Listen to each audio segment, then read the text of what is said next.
pişirib beradi. Mush o'rik murabbarimizni gul chiqarib pishiriqdan bilan pishirib beramiz. Bo'ladi. Mushunda ortiq gul chiqmas. Bu qaqsamsimizga o'z diyorimizda o'zimizning zavodida ishlangan xumarning o'rik qaqlarini ishlatgachga texnik o'xshab ketibdi-a. Bak aqlliqasiz. Xumarninki urqiqiga ta'mi gap ketmaydi.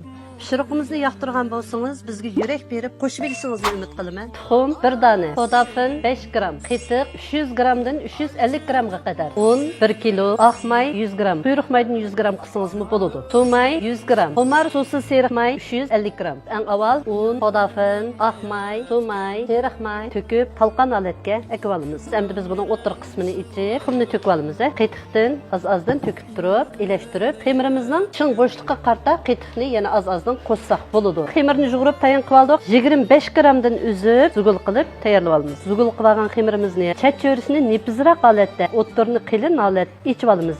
Ichib olgandan keyin xumar shirkati o'zining zavodida ishlab chiqargan urqiqini ichiga selib, mana mahsul holatda. Andan keyin buni yemirib turib tugimiz. Undan keyin buni shakarga besib olamiz. Mana shunday tayyorlasanglar bo'ldi.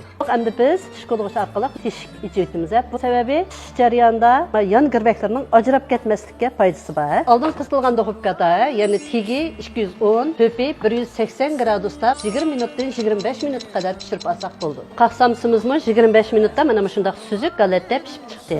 Deryani bo'ylig'im sular kechib kechlar Deryani